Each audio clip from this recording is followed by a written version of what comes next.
Fight करने के लिए सिर्फ एक काम करिए, एससीईआरटी और एनसीईआरटी की किताबें पढ़िए और दूसरा जितना भी विगत वर्षों में जो सवाल पूछा गया है बीपीएससी के द्वारा सबको एक बार बनाइए। हेलो नमस्कार दोस्तों, हम लोग अभी बिहार शिक्षक भर्ती 4.0 के लिए अभी एमसीक्यू कर रहे हैं। तो चलिए हम लोग अगला प्रश्न शुरुआत करते हैं, प्रारंभ करते हैं। हम लोग यहाँ से बहुत सारे सवाल पूछे जाने वाले हैं। यहाँ से हम लोग बहुत सारे प्रश्नों को कवर करने वाले हैं। बस सही तरीके से एक बार पूरे जो क्लास है, जितने भी आपको ये क्लास मिलते हैं, ज़रूर एक बार सही तरीके से पढ़िए। बिहार शिक्षक भर्ती 4.0 को कंप्लीट फाइट करने के लिए सिर्फ एक काम करिए, एससीईआरटी और एनसीईआरटी की किताबें पढ़िए और दूसरा जितना भी विगत वर्षों में जो सवाल पूछा गया है बीपीएससी के द्वारा सबको एक बार बनाइए, फिर आपको पता चल जाएगा। फिर उसके बाद आपको ज़्यादा से ज़्यादा रिवीजन करने की ज़रूरत पड़ेगी ताकि आपका स्कोर ज़्यादा से ज़्यादा है। चलिए हम लोग 11 नंबर सवाल देखते हैं। 11 नंबर कहता है कि किस भारतीय को, है ना, कहता है कि किस भारतीय को प्रथम बार, है ना, किस भारतीय को प्रथम बार बंगाल का उप दीवान नियुक्त किया गया, है ना। किस भारतीय को प्रथम बार बंगाल का उप दीवान नियुक्त किया गया। सवाल ये भी यहाँ से पूछ सकता है क्योंकि बीपीएससी ने बहुत बार पूछा है कि बिहार का उप दीवान किसको नियुक्त किया गया। जब बंगाल का उप दीवान पूछा गया सवाल है, ये सारा हम लोग पूछा गया ही आप देख रहे हैं और एक प्रश्न से दूसरे प्रश्न बन जाते हैं। तो यहाँ पे देखिए 11 का हो जाएगा राजा सिताब राय, मोहम्मद रजा खां, आशफ खां और दुर्गा दास। 4 ऑप्शन दिया गया है। आपको इसमें चुनाव करना है कि कौन सा इसका आंसर हो जाएगा, है ना। तो चलिए हम लोग आंसर पे ही बात कर लेते हैं। इसका आंसर मोहम्मद रजा खां हो जाएंगे, है ना। यहाँ पे मोहम्मद रजा खां हो जाएंगे। जब बक्सर का युद्ध हुआ और बक्सर का युद्ध की समाप्ति के बाद 1765 में इलाहाबाद की संधि हुई, है ना। इलाहाबाद की संधि हुई और इसी संधि में ही दीवानी का जो अधिकार है, बंगाल, बिहार, उड़ीसा का दीवानी जो है अंग्रेज़ों को प्राप्त हो गया। यहाँ पे दीवानी जो है या दीवानी अंग्रेज़ों को प्राप्त होता है और इस दीवानी को संग्रहित करने के लिए अंग्रेज़ों ने 2 डिप्टी गवर्नर की नियुक्ति की। यहाँ पे दो डिप्टी दीवान की, है ना, 2 डिप्टी दीवान की नियुक्ति की। 2 डिप्टी दीवान कौन था? तो एक को नियुक्त किया बंगाल में और दूसरे को नियुक्त किया बिहार में। एक को नियुक्त किया बंगाल में, है ना। बंगाल में जिसे नियुक्त किया उसका नाम है रजा खां, है ना, उसका नाम क्या है? रजा खां है। और बिहार में जिस उप दीवान की नियुक्ति हुई थी उसका नाम है राजा सिताब राय। बहुत बार पूछा गया है यह सवाल। राजा सिताब राय नाम है इसका, है ना, राजा सिताब राय हो जाता है। बहुत बार ये सवाल पूछा गया है। चलिए अगला प्रश्न हम लोग देखेंगे। यहाँ पे अगला प्रश्न 12 नंबर देखते हैं। 12 नंबर कहता है यहाँ पर कि लॉर्ड डलहौजी ने किस वर्ष यह घोषणा की कि मुग़ल बादशाह बहादुर शाह के उत्तराधिकारियों को लाल किला खाली करना पड़ेगा, है ना, लाल किला खाली करना पड़ेगा। लॉर्ड डलहौजी ने किस वर्ष यह घोषणा किया कि मुग़ल बादशाह बहादुर शाह के उत्तराधिकारियों को अब लाल किला खाली करना पड़ेगा, है ना। तो इसका आंसर हो जाएगा 1849 ईस्वी में उन्होंने कहा था। 1849 ईस्वी में लॉर्ड डलहौजी ने ये बात कही थी, है ना। ये डेट याद रखना ज़रूरी है, 1849 में। एक चीज़ और भी हम लोग देखते हैं यहाँ पे, एक नाम है जनरल एमहर्स्ट नाम है, जनरल एमहर्स्ट, है ना। उन्होंने साफ साफ समझाया, उन्होंने साफ साफ समझाया कि अब आपकी बादशाहत जो है नाम मात्र की है। किसको? मुग़ल बादशाहों को। किसने समझाया? जनरल एमहर्स्ट ने समझाया, साफ साफ बोला कि अब बादशाहों की बादशाहत जो है मात्र नाम मात्र की है, मतलब उसकी कोई अब अहमियत नहीं रह गया, है ना। ये जनरल एमहर्स्ट ने कहा कि अब बादशाहत का, है ना, अब बादशाहत की कोई मतलब ये नाम मात्र के बराबर हो जाते हैं। बाद में देखिएगा, बाद में ऑकलैंड कहता है, बाद में ऑकलैंड कहता है ना, बाद में ऑकलैंड कहता है, ऑकलैंड मुग़ल बादशाहों से कहता है कि अब आपको अपना दावा और मुग़लों पर अधिकार अब छोड़ देना चाहिए। ऑकलैंड कहता है कि अब अपना दावा और अधिकार जो है, यह अधिकार अब क्या करना चाहिए? छोड़ देना चाहिए, है ना, छोड़ देना चाहिए, यह कहता है। किसको? मुग़ल बादशाहों को ये बात कहा जाता है।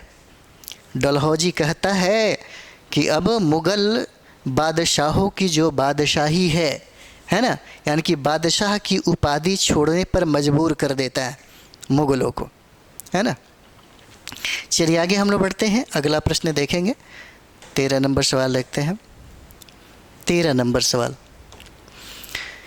13 कहता है कि निम्न युग्मों में से कौन सा सही सुमेलित नहीं है, है ना। कहता है कि कौन सा मतलब सही सुमेलित नहीं है, यह सवाल हो जाता है। पहला इसका हो जाएगा यहाँ पे प्रथम कर्नाटक युद्ध, इस पे लिखता है पेरिस की संधि। प्रथम मैसूर युद्ध मद्रास की संधि, द्वितीय मैसूर युद्ध मंगलौर की संधि और प्रथम सिख युद्ध लाहौर की संधि। इसमें आपको चुनना है कि कौन सी संधि, कौन सा युद्ध जो है सही नहीं है ना, कौन सा सही नहीं हो जाता है। तो क्या हो जाएगा? बाकी तो सही लग रहा है, लेकिन इसका आंसर ए हो जाएगा, है ना। इसका आंसर क्या हो जाएगा? इसका आंसर जो है प्रथम जो कर्नाटक युद्ध है, प्रथम कर्नाटक युद्ध जिसमें पेरिस की संधि जो दिखा रहा है, ये गलत है। तो प्रथम कर्नाटक युद्ध की अगर बात करें तो देखिएगा, यह जो युद्ध होता है यह ऑस्ट्रिया के उत्तराधिकार का विस्तार ही है। प्रथम कर्नाटक युद्ध जो है ऑस्ट्रिया के उत्तराधिकार का ही क्या है? एक विस्तार है। और यह प्रथम कर्नाटक युद्ध अगर हम लोग देखें तो 1746 से लेकर के 1748 तक ये होता है ना। 1746 से 48 तक होता है। और इसी में मतलब 1748 में ही यहाँ पे एक संधि होती है जिसको हम लोग एक्सला, है ना, एक्सला सेपल की संधि कहते हैं। एक्सला सेपल की संधि इसी में होता है। एक्सला सेपल की ये संधि होती है, ये सही है, एक्सला सेपल की संधि होती है। अच्छा, यहाँ पे एक चीज़ और भी हम लोग देखेंगे। कहता है कि प्रथम मैसूर युद्ध, है ना, तो प्रथम मैसूर युद्ध कब हुआ था? प्रथम, द्वितीय, तृतीय और चतुर्थ बहुत बार पूछा जाता है। आज चलिए हम लोग इसका चर्चा ही कर लेते हैं, है ना। प्रथम मैसूर युद्ध जो है 1767 से लेकर के 1769 तक चलता है ना। प्रथम मैसूर युद्ध जो है 1767 से लेकर के 1769 तक होता है। और 1769 में यही मद्रास की संधि होती है, यहीं पे मद्रास की संधि होता है। उसके बाद यहाँ पे देखिए द्वितीय मैसूर युद्ध, द्वितीय मैसूर युद्ध जो है यहाँ पे द्वितीय मैसूर युद्ध 1780 से लेकर के 1784 ईस्वी तक होता है। और 1784 में यहाँ पे मंगलौर की संधि होती है ना, यहाँ पे मंगलौर की संधि होती है। उसके बाद हम लोग यहाँ पे देखते हैं तृतीय आंग्ल मैसूर युद्ध, है ना।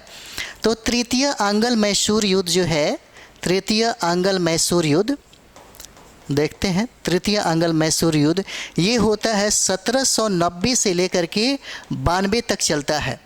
1790 से लेकर के 92 तक चलता है। और 1792 में यह युद्ध श्रीरंगपट्टनम की संधि के द्वारा समाप्त हो जाता है। श्रीरंगपट्टनम, है ना, पट्टनम की संधि के तहत यह समाप्त हो जाता है। उसके बाद चतुर्थ आंग्ल मैसूर युद्ध जो है, चतुर्थ आंग्ल मैसूर युद्ध यह 1799 ईस्वी में होता है, 1799 ईस्वी में, ठीक है। उसके बाद हम लोग आगे देखते हैं। प्रथम सिख युद्ध यहाँ पे कह रहा है, प्रथम सिख युद्ध, है ना। तो और भी चीज़ें हम लोग देखते हैं। प्रथम आंग्ल सिख युद्ध की अगर हम लोग चर्चा करें, है ना, तो प्रथम आंग्ल सिख युद्ध 1845 से लेकर के, है ना, 46 तक चलता है। और इसी 1846 में ही लाहौर की संधि होती है। और लाहौर की संधि की शर्तें बहुत ज़्यादा होती है। ये लाहौर की संधि जो होता है ना, वो रंजीत सिंह के सबसे छोटे पुत्र दलीप सिंह के साथ होता है। और यहाँ पे इस तरीके से संधि थोपी जाती है कि सिखों की शक्तियाँ बहुत कमज़ोर कर दिया जाता है। सिखों के बारे में आपको पता ही होगा, अंग्रेज़ों की शक्तियों की बराबरी करता था सिखों की शक्तियाँ। लेकिन इसके हारने के बाद लाहौर संधि की शर्तों के तहत इसकी शक्तियाँ बहुत कमज़ोर कर दिया जाता है। चलिए आगे हम लोग बढ़ते हैं। 14 नंबर सवाल हम लोग यहाँ देखेंगे, है ना। 14 नंबर देखिए। 14 कहता है कि सेंट थॉमे की युद्ध अथवा अडयार की युद्ध में कर्नाटक के नवाब को किसने पराजित किया, है ना। कहता है किसने पराजित किया। सेंट थॉमे की युद्ध अथवा अडयार की युद्ध में कर्नाटक के नवाब को किसने पराजित किया। ऑप्शन में आपके सामने है निजामुल मुल्क, ला बुरडोने, डुप्लेक्स और इसमें से कोई नहीं, है ना। सेंट थॉमे का युद्ध जो है, जिसको हम लोग अडयार का युद्ध भी कहते हैं, यह 2 लोगों के मध्य में हुआ था। यह युद्ध जो है 2 लोगों के मध्य में हुआ। एक फ्रांसीसी होते हैं, है ना, एक फ्रांसीसी होते हैं और दूसरा नवाब अनवरुद्दीन हो जाएंगे। नवाब अनवरुद्दीन के यह मध्य में लड़ा गया था। और देखिए फ्रांसीसी यहाँ पे कैप्टन है जिनका नाम है पैराडाइज, है ना। यहाँ पे कैप्टन है जिनका नाम है कैप्टन पैराडाइज, है ना। पैराडाइज नाम है यहाँ पे। और एक चीज़ और भी यहाँ पे समझिए आप, एक चीज़ और भी हम लोग देखते हैं। फ्रांसीसी सेना मात्र यहाँ पे 230 ही सेना थी, लेकिन नवाब के पास 700 से अधिक सेना थी। 700 से अधिक सेना थी। क्यों हार गया अडयार के युद्ध में नवाब। तो यहाँ पे देखिए ये जो सेना थी वो आधुनिक व्यवस्थाओं के साथ साथ आधुनिक शिष्टाचार, आधुनिक डिसिप्लिन, आधुनिकता की जो कहें तो बहुत सारी चीज़ें आधुनिकता जो देती है ना, आधुनिकता जो बहुत सारी चीज़ें देती है, वह मध्ययुगीन व्यवस्थाओं पे क्या हुआ, भारी पड़ गई। और नवाब अनवरुद्दीन के जो सेना 700 से कहीं अधिक थी, ये सारे लोग मध्ययुगीन व्यवस्थाओं से लैस थे। मध्ययुगीन व्यवस्थाओं से, है ना, मध्ययुगीन में क्या था, पारंपरिक, है ना, बहुत कम लोगों को लड़ने का अधिकार, लड़ने का तरीका अलग, छितर बितर हो जाना, कोई डिसिप्लिन नहीं होना, कोई यूनिटी नहीं होना, लड़ने का जो स्ट्रेटजी होना चाहिए इन लोगों के पास नहीं था। लेकिन आधुनिक जो सेना थी, जो फ्रांसीसियों के पास थी, मात्र मुट्ठी भर थी, लगभग मानी ना 230 थी। और कहा जाता है कि अनवरुद्दीन के पास 700 से कहीं अधिक सेना थी। फिर भी ये जो नवाब है क्या हुआ, हार गया, है ना। और देखिए कहता है कि किसने पराजित किया। तो इस समय फ्रांसीसियों का एक अधिकारी था जिसका नाम था डुप्लेक्स, है ना, इसका अधिकारी था, एक डुप्लेक्स था। इसी के अंतर्गत में यह लड़ाइयाँ हुई थी, यह युद्ध हुआ था, जिसमें फ्रांसीसी जो सैनिक थे उनकी विजय हो गई। चलिए आगे बढ़ते हैं हम लोग। अगला प्रश्न हम लोग देखेंगे 15 नंबर सवाल। 15, 9 मार्च 1846 को, है ना, 9 मार्च 1846 को लाहौर की संधि के अनुसार किसे ईस्ट इंडिया कंपनी ने लाहौर में रेजिडेंट नियुक्त किया, है ना। क्या किया, रेजिडेंट नियुक्त किया, है ना। इम्पॉर्टेंट है, यहाँ पे एकदम सर्जरी किया जाएगा, टेंशन नहीं लीजिए। जहाँ से भी प्रश्न पूछेगा निश्चित तौर पे आप बना लीजिएगा। 9 मार्च 1846 को लाहौर की संधि के अनुसार किसे ईस्ट इंडिया कंपनी ने लाहौर में रेजिडेंट नियुक्त किया? किसने नियुक्त किया? ऑप्शन आपके पास 4 है यहाँ पे ऑप्शन आपके पास 4 है, लेकिन इसका आंसर जो है, इसका आंसर बी हो जाएगा। सर हेनरी लॉरेंस हो जाते हैं। यहाँ पे सर हेनरी लॉरेंस हो जाते हैं। यहाँ पे हम लोग देखते हैं ये लाहौर की जो संधि है, ये संधि 2 लोगों के मध्य में हुआ था। यह संधि 2 लोगों के मध्य में हुआ था। एक अंग्रेज हो जाते हैं और दूसरा यहाँ पे दलीप सिंह है। और इस समय दलीप सिंह का जो उम्र है वह मात्र 7 वर्ष है। यहाँ पे दलीप सिंह का जो उम्र है यह मात्र 7 वर्ष के हैं और ये रंजीत सिंह के सबसे छोटे पुत्र हैं। इनके पुत्रों की संख्या 4 थी। हम लोग इस तरह से याद कर सकते हैं KNSD, है ना, खड़ग सिंह, ननिहाल सिंह, शेर सिंह और दिलीप सिंह। प्रश्न पूछा जाता है। ये चारों जो पुत्र हैं यह रंजीत सिंह के पुत्र हैं, है ना, और इसमें से सबसे छोटे पुत्र दलीप सिंह हैं, जिनके बीच में, है ना, लाहौर की संधि अंग्रेज़ों के मध्य में यहाँ पे हुआ था, है ना। क्योंकि प्रथम आंग्ल सिख जो युद्ध हुआ 1845 से लेकर के 1846 के मध्य में हुआ, लेकिन 1846 में कब 9 मार्च 1846 को लाहौर की संधि के तहत यह समाप्त हो गया। लेकिन इस संधि में शर्तें सुनिए, इसमें क्या क्या शर्तें हैं। तो लाहौर की जो संधि हुआ, इस संधि में जो शर्त रखा गया, है ना, शर्त ये रखा गया कि महाराज अब सतलज और ब्यास नदियों के मध्य में जिस पे अधिकार सिखों का था, अब उस अधिकार को उन्हें छोड़ना पड़ेगा, है ना। महाराज को सतलज व ब्यास नदियों के मध्य अपने अधिकार को, है ना, अपने अधिकार को क्या करना पड़ेगा? छोड़ना पड़ेगा, है ना। नेक्स्ट हम लोग यहाँ पे देखेंगे एक और भी यहीं पे जो शर्त है, एक ब्रिटिश अधिकारी को रखना यहाँ पे अनिवार्य कर दिया गया। एक ब्रिटिश अधिकारी अब सिख के, है ना, राज दरबार में रहेगा। एक अंग्रेज अधिकारी क्यों रहेगा, है ना, अंग्रेज अधिकारी रहेगा क्योंकि अंग्रेज़ों को भरोसा ही नहीं था, है ना, और सिखों की शक्तियाँ इतनी ज़्यादा थी कि उनका सिर्फ विरोध करने की ताकत और क्षमता सिर्फ सिख ही रखते थे, क्योंकि उनके पास सेना की शक्तियाँ बहुत ज़्यादा थी। इसीलिए इन सेना की शक्तियों को और सिखों को बहुत कमज़ोर करने के लिए लाहौर की जो शर्तें थी वो बहुत ही ज़्यादा दुखदाई था सिखों के लिए। तो एक अंग्रेज़ अधिकारी जो है यहाँ पे रखना अनिवार्य किया गया, है ना। और यह जो व्यक्ति था यानी कि ये देखता था कि कहीं सिख लोग गलत सलत तो नहीं कर रहे हैं, कहीं इनके मन में फिर से अंग्रेज़ों के खिलाफ आंदोलन करने का, विद्रोह करने का मन तो नहीं बन रहा। बहुत सारी चीज़ें यहाँ पे थी। उसके बाद ये लोग क्या करते हैं, अंग्रेज़ लोग कहता है कि युद्ध का हर्जाना आपको देना पड़ेगा। मतलब 1.5 करोड़ रुपया सिखों से हर्जाने के रूप में लिया।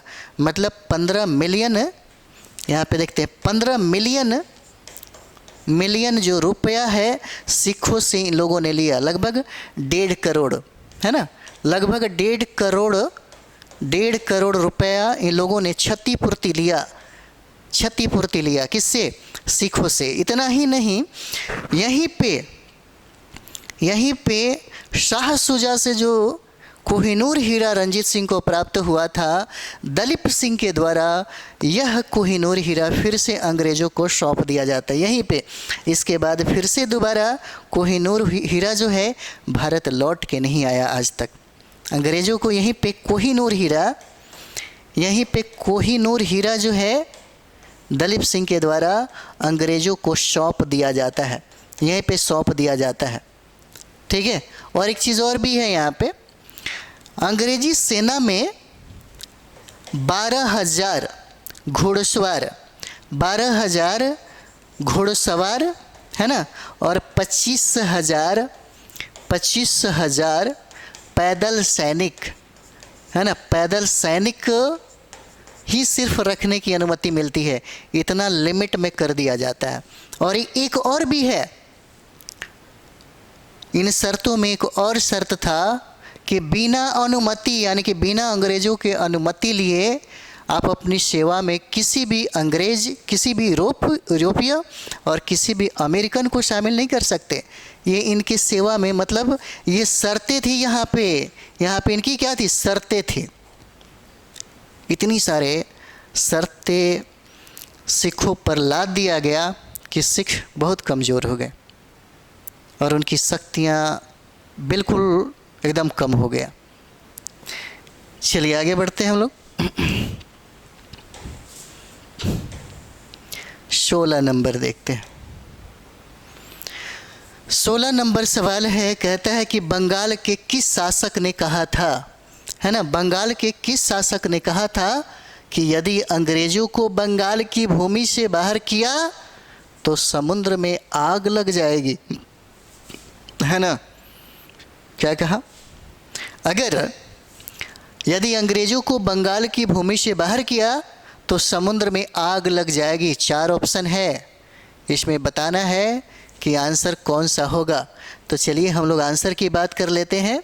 इसका आंसर अलीवर्दी खां है। यह बंगाल के स्वतंत्र राज्य की स्थापना इन्होंने ही की थी। इन्होंने ही बंगाल में स्वतंत्र राज्य की स्थापना इन्होंने ही की थी। और इन्होंने ही कहा था अंग्रेज़ों के बारे में कि यदि अंग्रेज़ों को बंगाल की भूमि से बाहर किया तो ये लोग समुद्र में आग लगा देंगे, है ना। और यही चीज़ें हैं, यही अलीवर्दी खां कई शक्तियों को पराजित करके बंगाल को सर्वोच्च ऊंचाई पे लाके खड़ा किया था, यही अलीवर्दी खां ने। और इन्होंने ही यूरोपियों की तुलना मधुमक्खी से की थी। बहुत इंपॉर्टेंट है ये वाला, यानी कि अलीवर्दी खां ने यूरोपियों की तुलना मधुमक्खी से किया, मधुमक्खी के साथ किया था। ये अलीवर्दी खां ने, इन्होंने ये कहा कि अगर मधुमक्खी को छेड़ा ना जाए तो शहद देगी, अगर मधुमक्खी को छेड़ा ना जाए तो शहद देगी, और यदि उसे छेड़ दिया जाए तो वह काट काट के मार डालेगी। और यही हुआ कि अंग्रेज़ों ने बंगाल को ही अपने नियंत्रण में कर लिया। इसका मतलब ये था कि अलीवर्दी खां का जो भविष्यवाणी था, है ना, वो भविष्यवाणी क्या हुआ, सही साबित हुआ, है ना। अलीवर्दी खां का जो भविष्यवाणी था वो क्या हुआ, सही साबित हुआ। और अंग्रेज़ों ने क्या किया, बंगाल को ही जीत लिया, है ना। बक्सर युद्ध के बाद आप देखते होंगे पूर्ण रूप से बंगाल को ही अपने नियंत्रण में कर लेता है। ये अलीवर्दी खां का डायलॉग है, यदि अंग्रेज़ों को बंगाल की भूमि से बाहर किया तो समुद्र में आग लग जाएगी, है ना। किसने कहा, अलीवर्दी खां ने ये कहा। और अलीवर्दी खां ने ही यूरोपियों की तुलना किया है मधुमक्खी से, है ना। और मधुमक्खियों के बारे में क्या कहा, अगर मधुमक्खी को छेड़ा ना जाए तो वह शहद देगी, यदि उससे छेड़ा गया तो वह काट काट के मार डालेगी। मधुमक्खियों में जो नेचर होता है ना, जो उसका व्यवहार होता है ना, वही व्यवहार सेम टू सेम अंग्रेज़ों के अंदर दिखाई दिया था। तभी अलीवर्दी खां ने यह भविष्यवाणी किया था, है ना। कभी कभी आप देखिएगा घर में जो बड़े बुज़ुर्ग होते हैं, कभी कभी युवा लोगों को एक बात बताते हैं, कुछ ऐसी बात बताते हैं और युवा लोग नाराज़ हो जाते हैं, लेकिन बाद में वही बुज़ुर्गों की जो बातें होती हैं सही साबित होती है। पता है क्यों सही साबित होती है? क्योंकि आपके घर में जो बुज़ुर्ग 60 साल 70 साल जो उम्र गंवाने के बाद जो उनको एक अनुभव मिलता है, उस अनुभव को प्राप्त करने के लिए आपको भी 70 साल जीना पड़ेगा, लेकिन आपको उनकी बातें खराब लगती है ना। वही उसी तरह से है, अलीवर्दी खां ने जो बातें कही वो बाद में सही साबित हुआ, भले किसी ने माना या ना माना, है ना। चलिए आगे बढ़ते हैं हम लोग। 17 नंबर देखते हैं। 17 नंबर सवाल है, कहता है कि निम्नलिखित घटनाओं पर विचार कीजिए एवं उन्हें काल क्रमानुसार व्यवस्थित कीजिए। ठीक है, जैतपुर का विलय, सतारा का विलय, झांसी का विलय, नागपुर का विलय। सबसे पहले तो हम लोग कल के क्लास में भी ये बात किए थे कि जितना भी विलय है बार बार प्रश्न पूछता है। अगर बीपीएससी में प्रत्येक एक बार या लगातार प्रश्न पूछता है? पिछली बार तो हमेशा पूछा है, यह प्रश्न हमेशा पूछा है, तब क्यों न इस चीज़ को याद कर लिया जाए, है ना।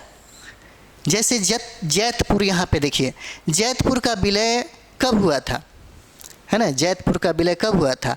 1849 में होता है। जैतपुर का 1849 में इसका विलय हो जाता है। और सतारा का कब होता है? तो 1848 में, है ना। 1848 में इसका विलय हो जाता है। और झांसी का विलय होगा, झांसी का विलय कब होता है? तो 1853 में होता है ना। और नागपुर का जो विलय है 1854 में हो जाएगा, है ना। 1854 में हो जाता है। मतलब आंसर क्या है? 2, 1, 3, 4, है ना। इसका आंसर क्या हो जाएगा? बी हो जाएगा। अगर आपको डेट याद रहेगा तो एक प्रश्न तो सही बना लेंगे, है ना। एक प्रश्न सही हो जाएगा। अब देखिए क्या क्या छूट गया। तो यहाँ पे संभलपुर देखिए, संभलपुर को मिलाया गया 1849 में, है ना। सबसे पहले मिलाया गया हड़प नीति के तहत, व्यक्तिगत नीति के तहत सबसे पहला जो राज्य स्वीकार हुआ वह सतारा था। सतारा को सबसे पहले मिलाया गया और सतारा को 1848 में मिलाया जाता है ना। उसके बाद यहाँ पे देखिए जैतपुर को मिलाया जाता है 1849 में, संभलपुर को मिलाया जाता है 1849 में। बाकी चीज़ें हैं, यहाँ पे बघाट भी देख लेते हैं।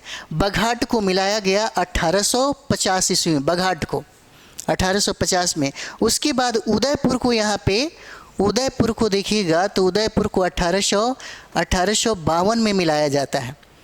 यानी कि व्यक्तिगत की जो नीति चलाया उसका जो नाम है वो डलहौजी है ना। पूछा जा सकता है कि यह जो नीतियां हैं किससे संबंधित हो जाएगा, तो यह डलहौजी से संबंधित हो जाएगा, है ना। और सहायक जो संधि है, सहायक संधि होता है बलेजली का। सहायक संधि किसका होता है? सहायक संधि को ईजाद करने वाला वेलेजली था, वेलेजली। बहुत बार यह सवाल पूछता है, सहायक संधि। ठीक, चलिए आगे हम लोग बढ़ते हैं। अगला प्रश्न हम लोग देखते हैं। यहाँ पे अगला प्रश्न हो जाएगा, भारतीय निर्यातों के भावी खरीदार ब्रिटिश शासनकाल में लंदन स्थित भारत सचिव को निम्नलिखित में से किसे खरीदने के लिए उसे पाउंड स्टर्लिंग भुगतान करते थे?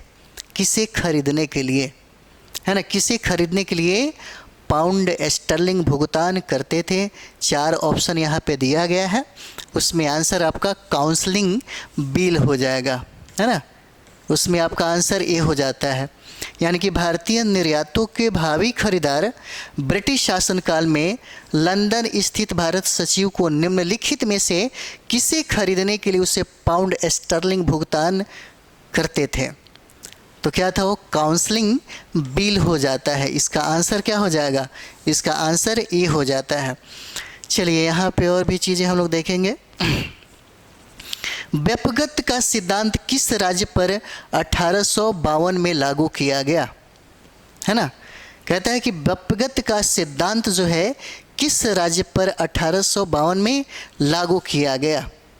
तो इसका आंसर हम लोग देखते हैं तो क्या हो जाएगा? उदयपुर हो जाएगा। हम लोगों ने खुद देखा था, है ना। सबसे पहले सतारा को जीता गया, मतलब उसको हड़प नीति के तहत अपने साम्राज्य में मिलाया गया। और सतारा को 1848 में सतारा को जीता गया, है ना।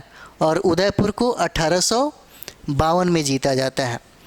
1856 में अवध पर कुशासन का आरोप लगाकर, है ना, कुशासन का आरोप लगा करके उसे ब्रिटिश राज में मिला लिया जाता है, जो प्रश्न पूछता है। चलिए अगला प्रश्न हम लोग देखते हैं। यहाँ पे बहुत इम्पोर्टेंट है ये वाला सवाल। सवाल कहता है कि 1690 में जॉब चार्नॉक ने अंग्रेज कोठी की स्थापना कहाँ की, है ना। अंग्रेज कोठी की स्थापना कहाँ की है? किसने? तो जॉब चार्नॉक ने। कहाँ किया स्थापना, कब? 1690 में। 1690 में जॉब चार्नोक ने अंग्रेज कोठी की स्थापना कहाँ की है? 20 नंबर सवाल क्या हो जाएगा? तो चलिए इसका आंसर हम लोग देखते हैं। 4 ऑप्शन है, सूता नती नाम हो जाता है इसका, है ना। उसके बाद क्या है? कलिकत्ता है, गोविंदपुर है, हरिहरपुर है। इसका आंसर ए हो जाएगा, है ना। इसका आंसर क्या हो जाएगा? ए हो जाएगा।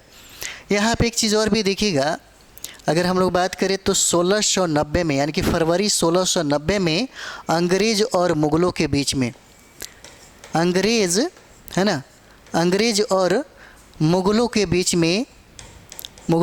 में एक संधि होती है। और इसी समय देखिएगा अंग्रेज जो है जॉब चार्नोक को, यानी कि अंग्रेज जो है यहीं पे जॉब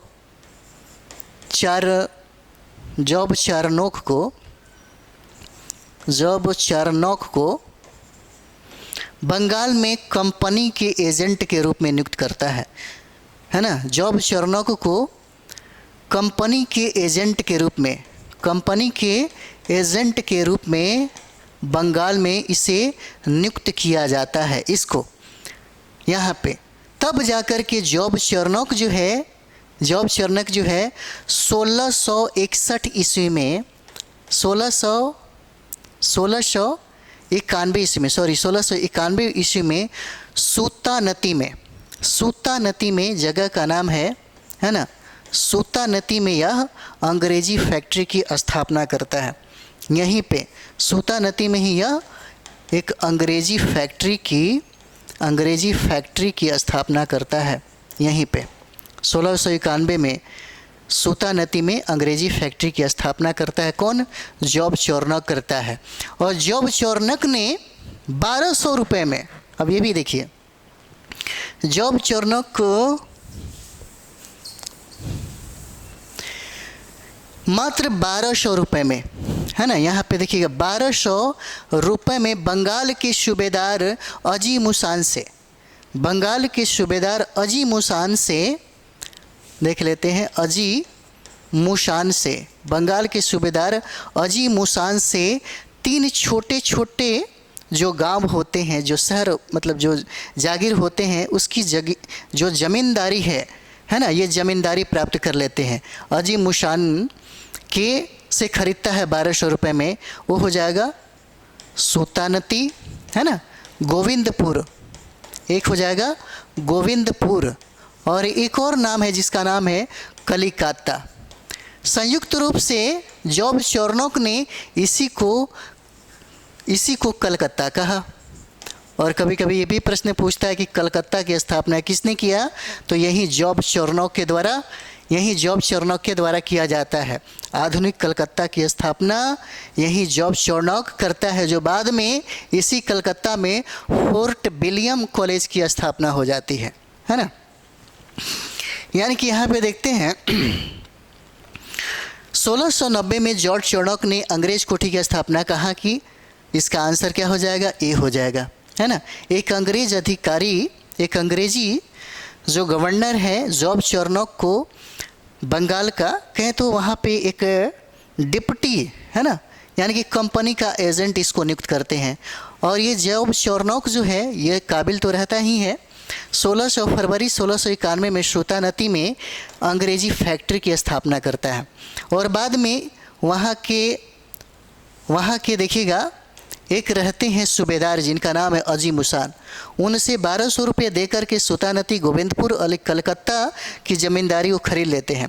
और इसी को संयुक्त रूप से वो कलकत्ता की स्थापना करते हैं, जिसको आधुनिक कलकत्ता कहा जाता है। और आधुनिक कलकत्ता का जो संस्थापक है जॉब चार्नोक को कहा जाता है। और यहीं पे फोर्ट विलियम की नींव पड़ती है ना।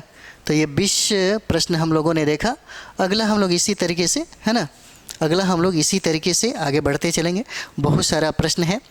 अगर इतिहास से आप एग्ज़ाम दे रहे हैं 80 प्रश्न पूछे जाएंगे। 100% आप कम से कम 70 प्लस पार करेंगे अगर 2-3 किताबें सिर्फ पढ़ लिया जाए तो, है ना। 80 कॉन्फर्म, 80 में एकदम निश्चित तौर पे आपको बनेगा ही बनेगा।